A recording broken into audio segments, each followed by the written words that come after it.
What is going on, guys? Judo Sloth here, and welcome to today's very exciting war recap from Art of War versus Kronos. This was the NDL Pro Semi Final matchup, and what a war it was. Let me know down in the comments if you caught any of this live.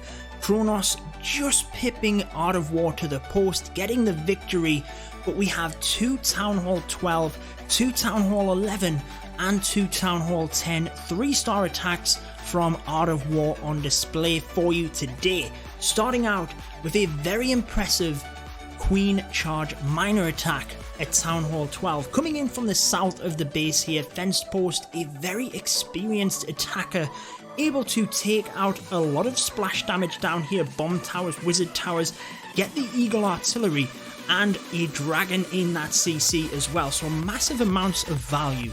If you are interested in joining Art of War, I will have their Discord link down in the description of this video. They are competing in CWL Invite this season, so very exciting times for them. Make sure you do apply if you're interested. Again, onto this attack, the Queen continues to come forward.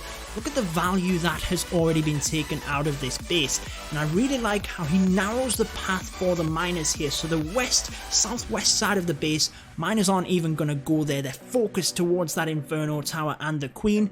A King and Wizards on that other side of the base help to create that funnel even more, so that the miners are targeted to the defenses themselves. That's what's going to be shooting at them.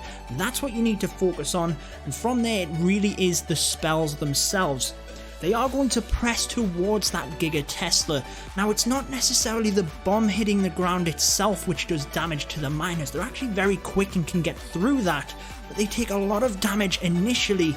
If they're kind of hanging around that area, you can see it's common for skeleton traps to be there as well to try and get them hung up. That multi-pronged attack can do a lot of damage, so you need to be considering spells in that area. Grand Warden's ability was also used there as well, but getting to the end of the attack, so many miners left over, the King continuing to clean up, Queen with full health with the healers, just a brilliant attack in itself. And I really liked some of the Queen Walk and Queen Charges that I was seeing as I was scouting some of these attacks. Hopefully I can continue to bring more Art of War content to you as they do go through the coming CWL season, and they compete in a lot of things as well, guys. Very highly competitive clan, and again, there was so much in this war that I would have loved to have covered, just didn't quite have the time to do it, and really wanted to focus on more of a recap in itself from the different Town Hall levels.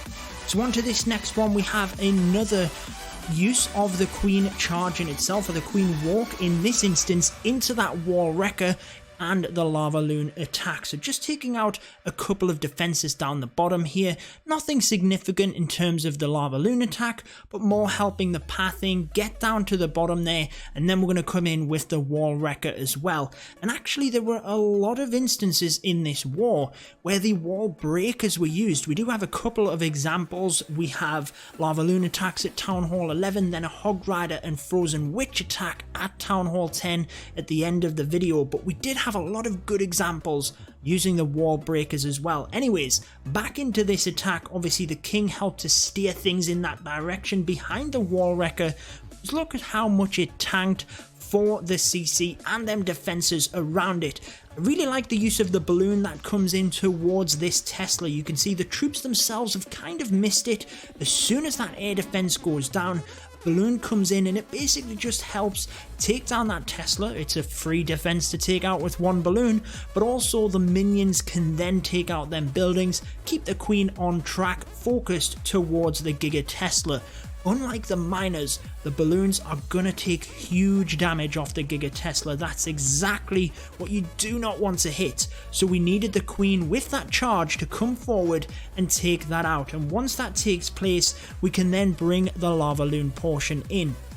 Starting off to try and protect the queen down in that area, very nicely done. Always recommend that if you can build your attack on top of your kill squad instead of two separate phases.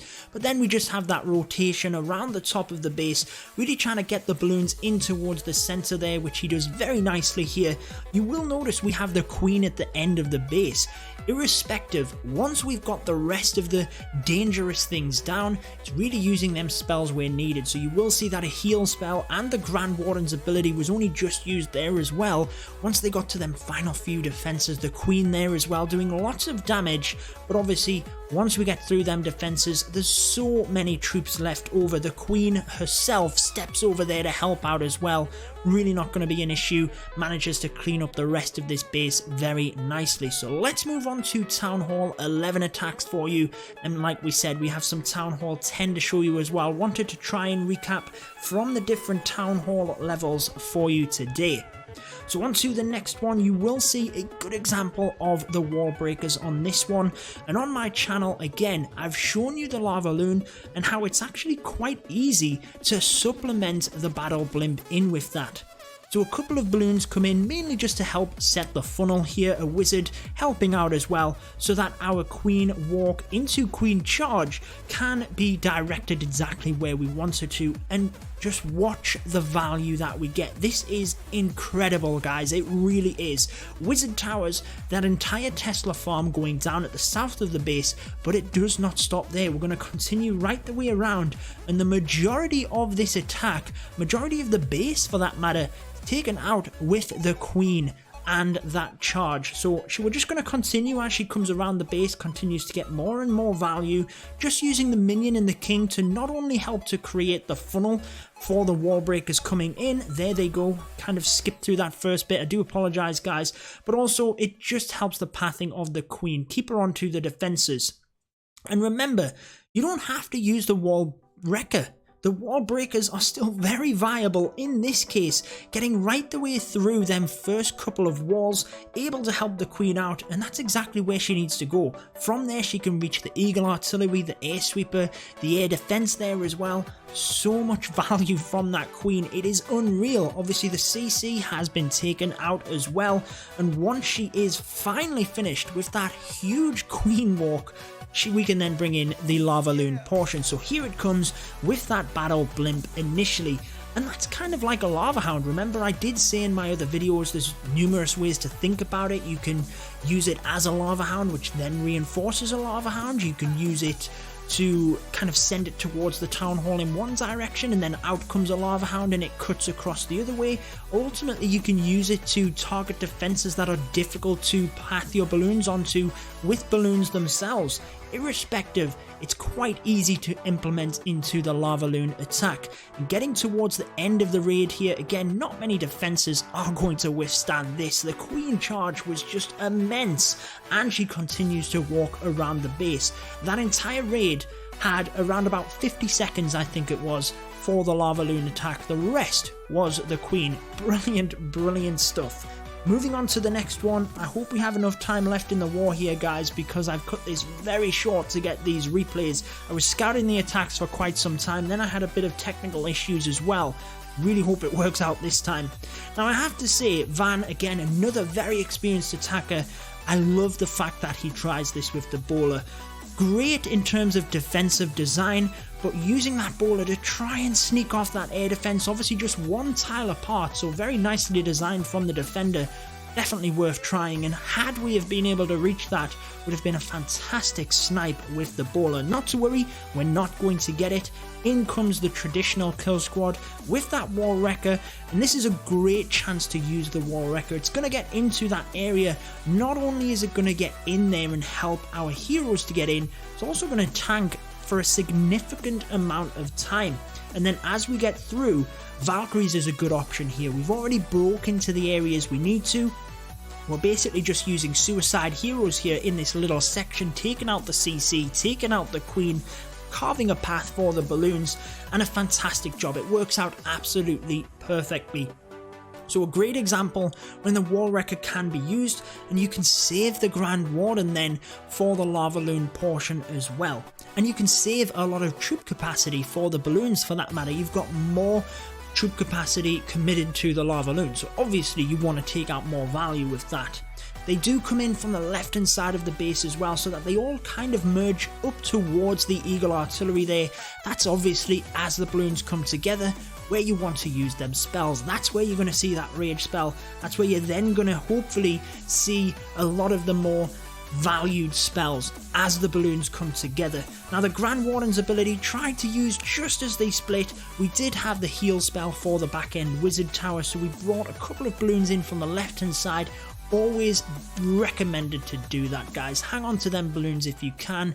If traps send your balloons the wrong way or it just messes with your pathing, you have a couple of balloons to adapt. You might need to tank for that wizard tower. You can always just use them as cleanup at the end of the raid, really, if you need to. Always try and hold on to them balloons. I know it's difficult, guys. I'm certainly trying to improve with my lava loon, but definitely if you can, hold on to them few balloons like Van did in that attack. Let's move on to the final two then, Town Hall 10 attacks. First one is a Hog Rider, then we have the Frozen Witch. I'm a big fan of the Hog Riders at Town Hall 10, you guys know that.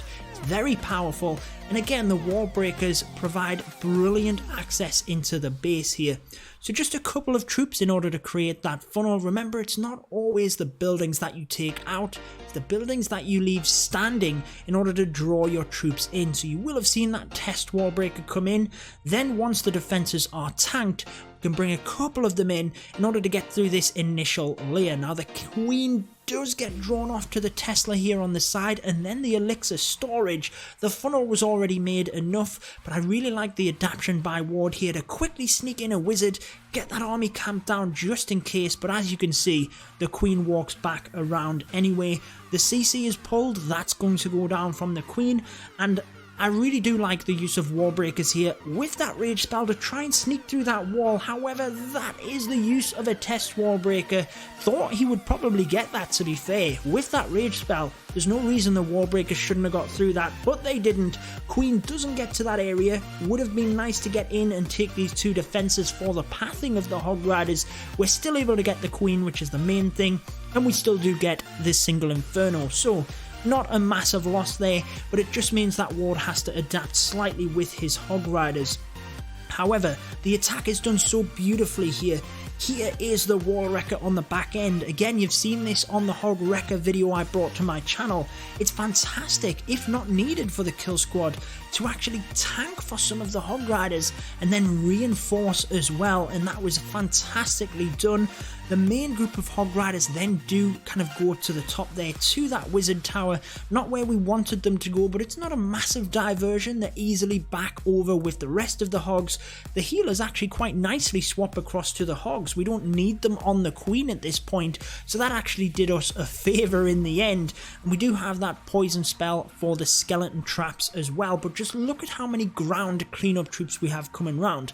Goblins, wizards. Once you've got the Hog Riders in, they've taken out defenses in that area, they'll have set off traps in that area. You then need your cleanup squad in. Try and be efficient with that if you can, guys. You really don't want to be counting on the fact that your Hogs get through, although a lot of the time they probably will.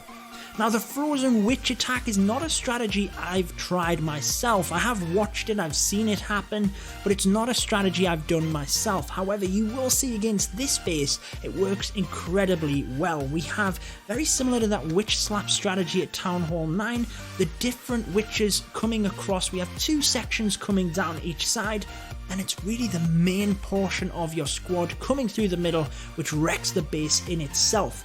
So you do have the healers on the witches at either side. That's very important. Uses a free spell to try and protect them, but we do have one of them go down. It is going to be enough to help the witches through. But then with the wrecker, the king, the queen, the bowlers inside that wrecker, you're going to be able to wreck the base. Really, the wall wrecker coming through is what gives you that access. And then we do have the splash damage defenses right to the end of the base here.